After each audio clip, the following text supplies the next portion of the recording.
welcome. Today in this video I'm going to explain to you the easiest and simplest ways you can improve your street photography. Trying to navigate and trying to learn the ways in which you can improve your photography can be very daunting because there is just so much content out there.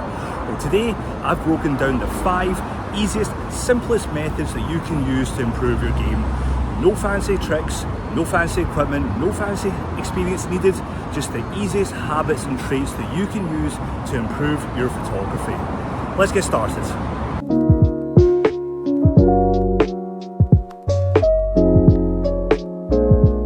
We start with number 1, which is layers. Now what I mean by that is not to just kind of like focus in on one particular subject, is to incorporate what is around the photo as well. As photographers, it's so easy for us to just hone in on a subject. We see something we like and we tunnel vision in on it. And this could be anything. It could be a building, a person, a car, some sort of any other subject, even a bin for all we know, for all I care.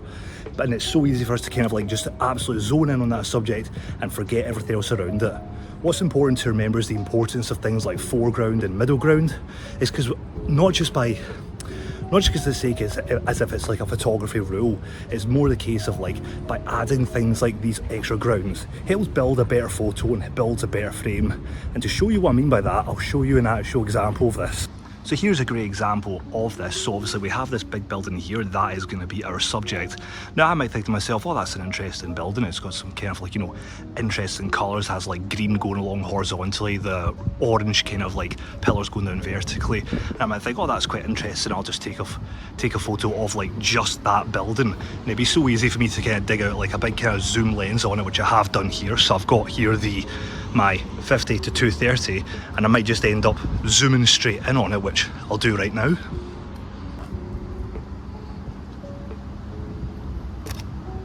So this is me taking a photo of this building, like punched right in. To be fair, I'm not actually completely zoomed right in. What I'll do is I'll zoom in a little bit more, take this off.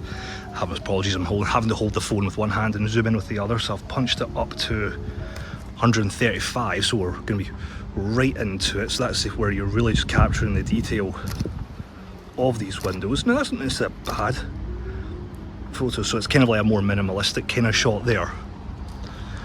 And I'll put that on the screen, and you can see it's not necessarily a bad photo, but it could be better, it could incorporate more into the shot. And what I'm going to do is I'm going to change lens and bring it down a few focal lengths, go for something a little bit wider.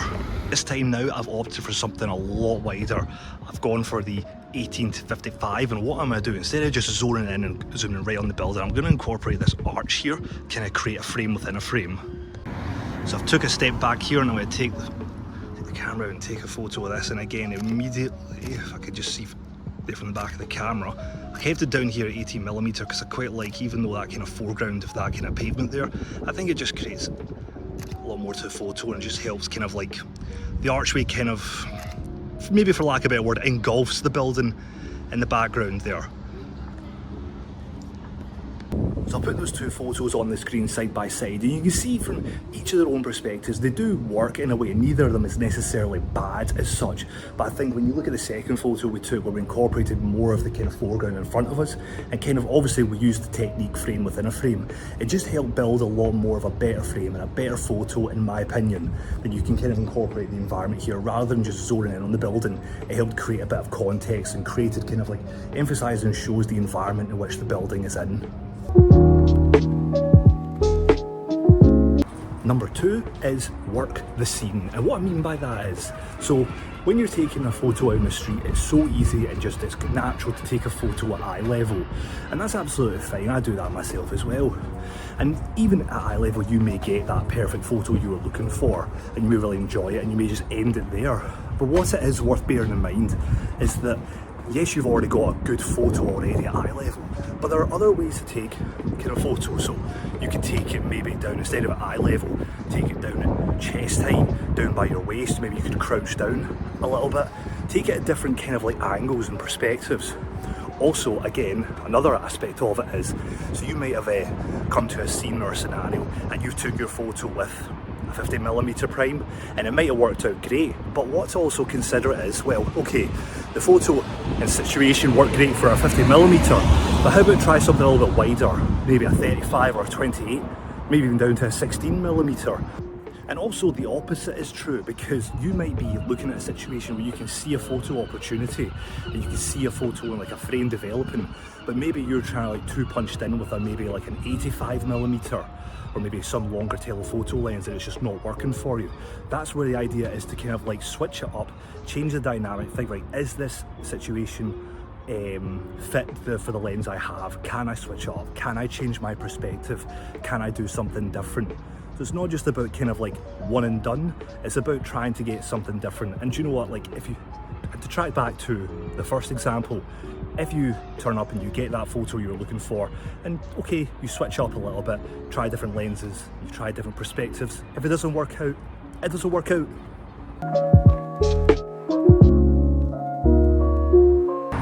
The next habit is lighting.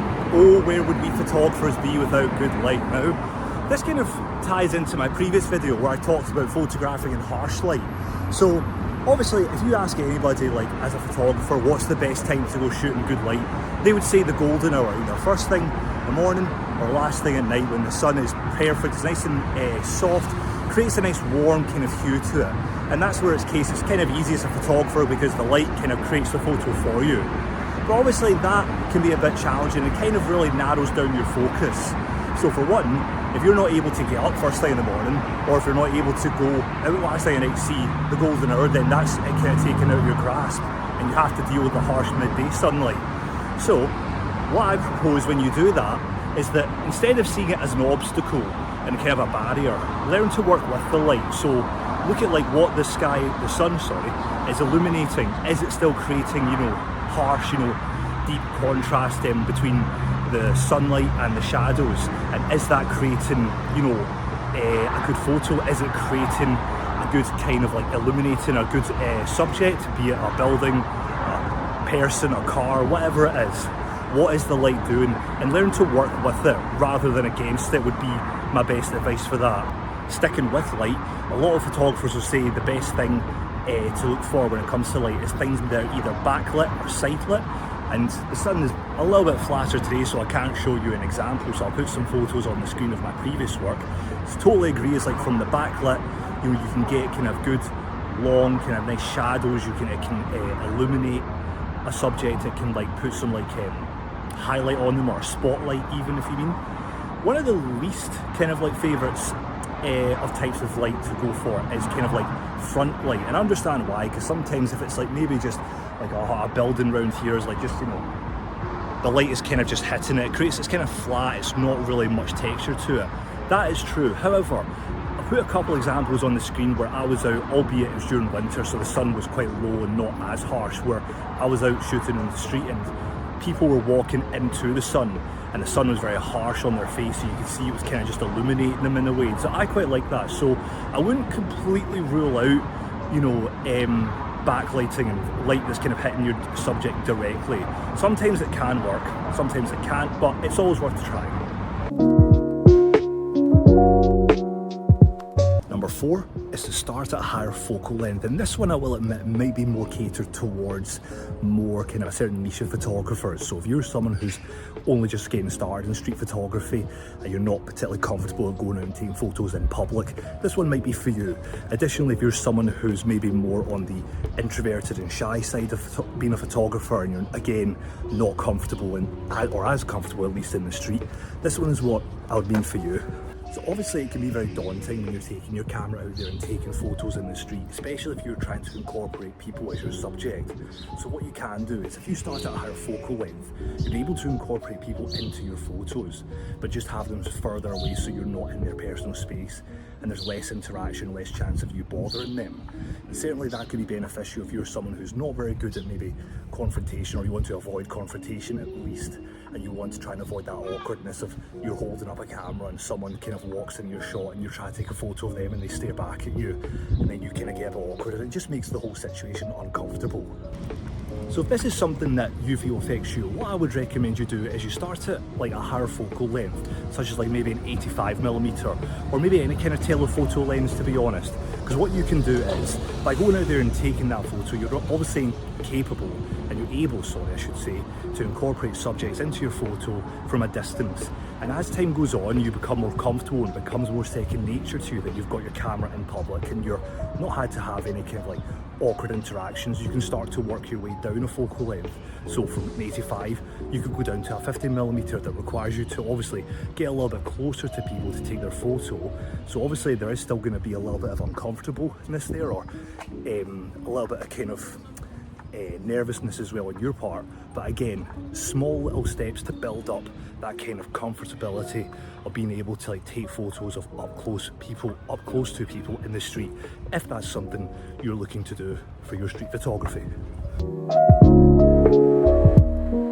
Number 5, last but by no means least, is consistency. And regular viewers are going to be sick to death of hearing me say this, but I believe consistency to be the most vital part in improving your street photography.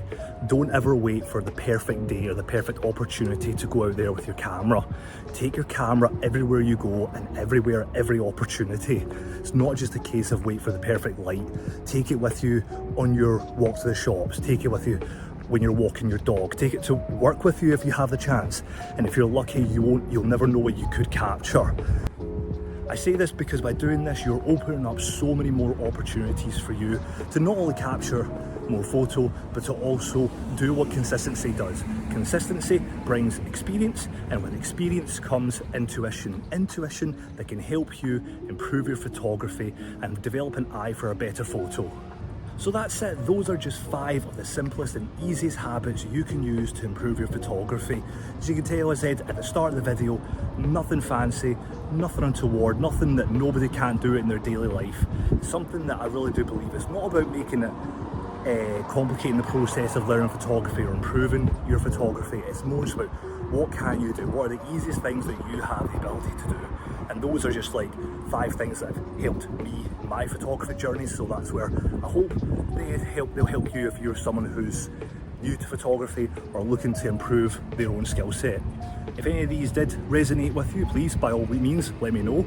I might do another part of this because obviously those are just 5 of the easiest ways, but there are of course plenty more ways to improve your skill set, but we'll come on to that for another day. But with that, we'll wrap it up there. As always, thank you very much for watching, and I'll catch you again soon.